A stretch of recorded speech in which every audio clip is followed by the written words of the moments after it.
Still in James, still listening to a sane, easy to understand person. Still dealing with problems that were there 2,000 years ago. And here we are on September the 16th, 2018. Same old problems. You know, maybe humanity is just slow. Here, James, my brethren, let not many of you become teachers, knowing that we shall receive a stricter judgment. For we all stumble in many things. If anyone does not stumble in word, he is a perfect man, able to bridle the whole body. Indeed, we put bits in horses' mouths that they may obey us, and we turn their whole body. Look also at ships.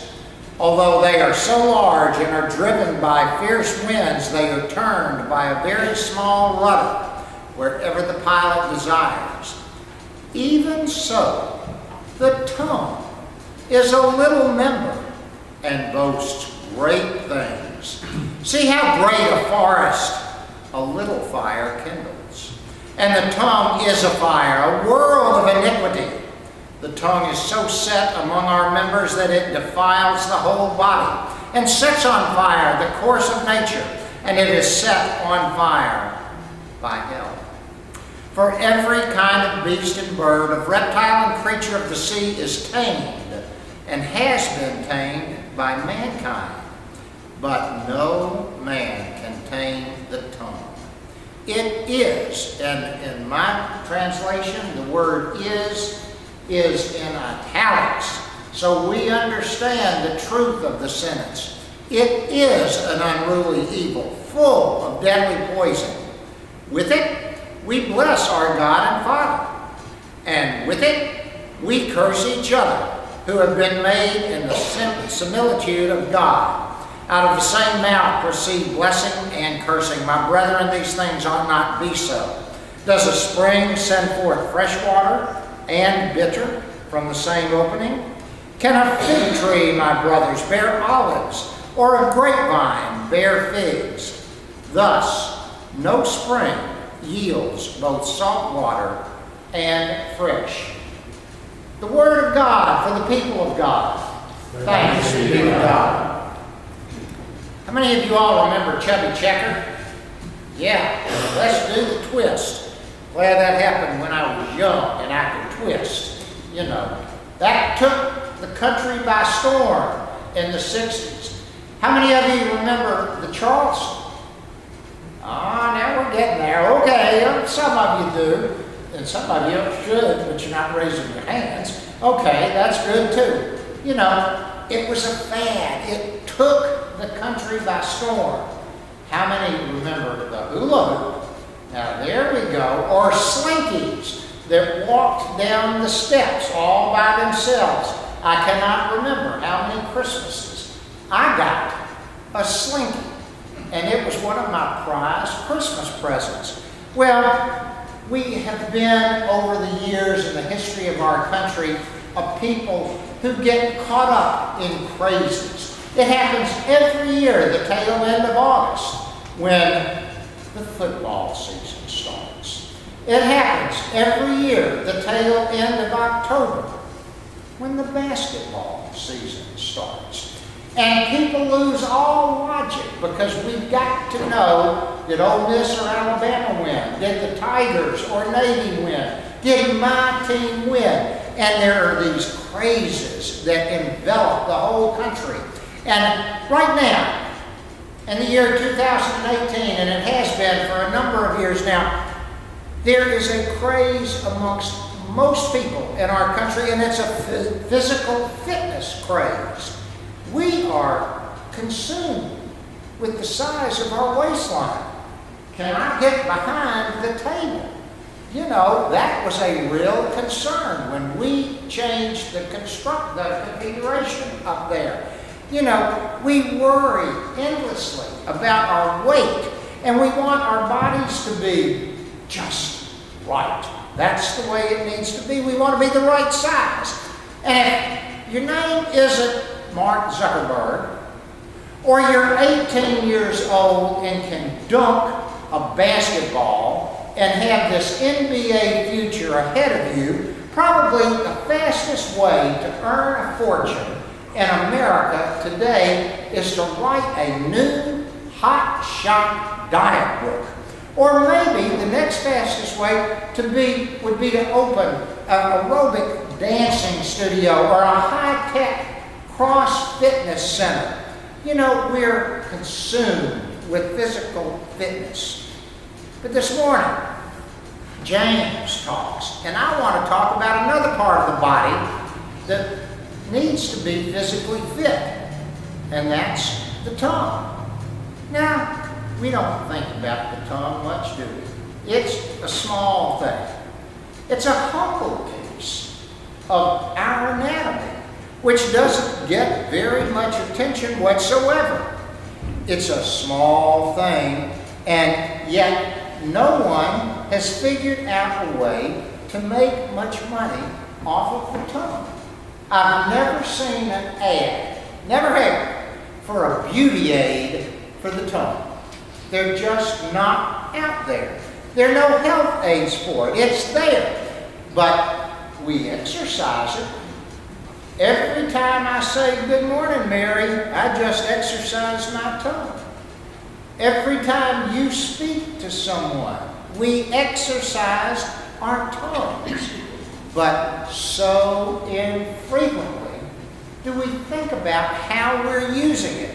When was the last time that you thought about the condition of your tongue? Now, I went to the dentist last week, and she spent about 8 seconds.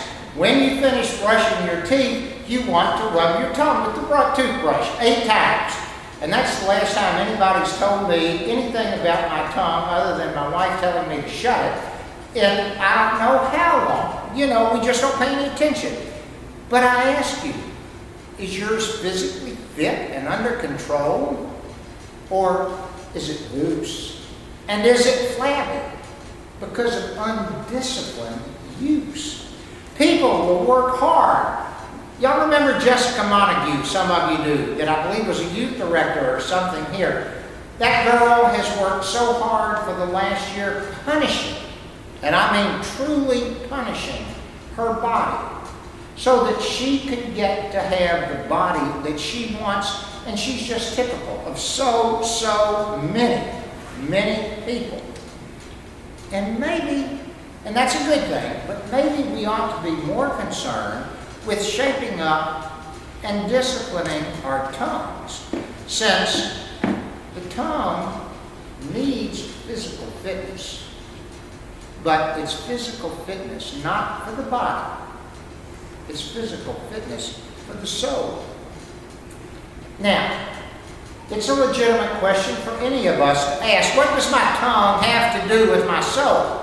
And Jesus made that connection very clear when in Matthew he spoke these words, "I tell you, on the day of judgment you must render account for every careless word you utter. For by your words you will be justified, and by your words you will be condemned." The words that come out of my mouth and the words that come out of our mouths are extremely important to God. But most of the time they're pretty unimportant to us. We say that old mock, that old adage, "Sticks and stones may break my bones, but words may never hurt me." Or we might say, well, talk is cheap. That words just don't count for terribly much. We describe someone as they're just a talker. You ever say that about anybody? And we don't take much of what they say very seriously. When our words offend someone else, we swell up and we act as if it's their fault and they are to blame that they are offended, not us. And we say, "Why are you getting upset? I was only kidding. It was just an expression. It's just words." But words are more than just words. We write words of justice in our national documents.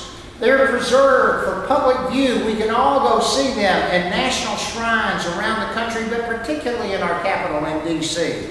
They speak of all people being endowed by their Creator with certain inalienable rights, and you know what they are: life, liberty, the pursuit of happiness.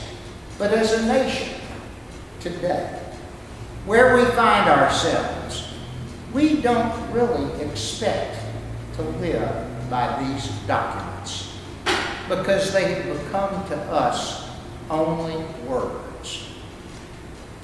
But when we realize, friends, that there is no such thing as only words, then we realize it's quite wrong, very wrong, to dismiss what comes out of our mouth as mere talk. Now, the Bible, and it's not just James, attaches great importance to words, even if we do not.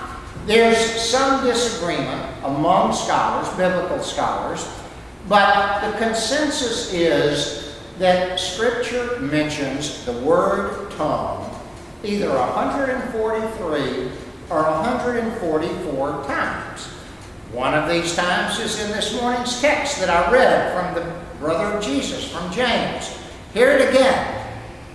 The tongue is a fire.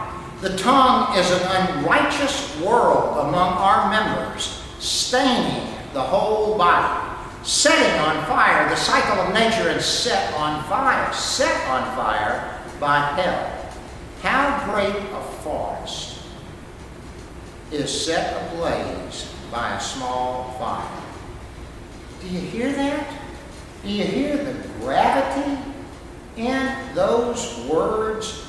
Words can be a fire, and when people are ready to hear hateful, inflammatory words, they become just like the dry kindling which spreads that fire beyond anybody's control.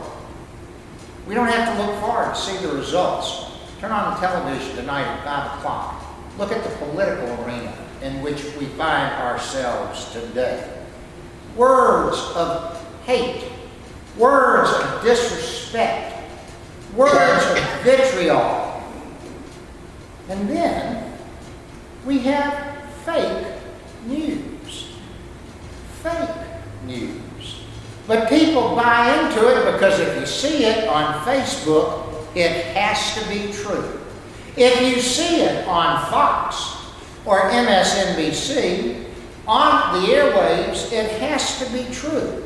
Well, folks, fake news is as old as the hills. It's been around forever. Back centuries ago, in a little burg up in Massachusetts, Salem, the words rang out from a Methodist minister's mouth: "She's a witch!" And you know what happened in Salem with the Salem witch hunts, don't you? Lots of bad stuff. That was fake news. Some of you, I can remember back in the early 50s, a gentleman from Wisconsin, a member of the Senate, and his name was Joe McCarthy. And he said, they're communists. And for 2 or 3 years, our country was just eaten up with hunting in our own country for people that were communists. Most of you all remember that and are familiar with it. And that was just another piece of madness which enveloped our country. Think.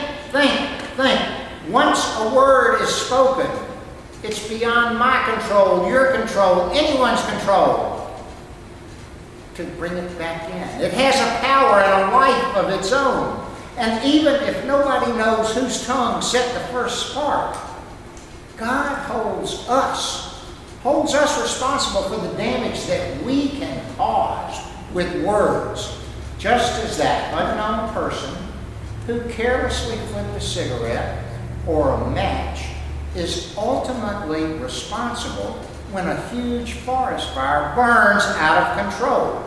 The Bible says, too, in several places, that words are like what? A sharp razor. Words are like a sharp arrow. Words are like a sword. Words can be weapons which cut so much deeper than any weapon that's made out of iron or steel. When our skin is cut by a knife or something of that nature,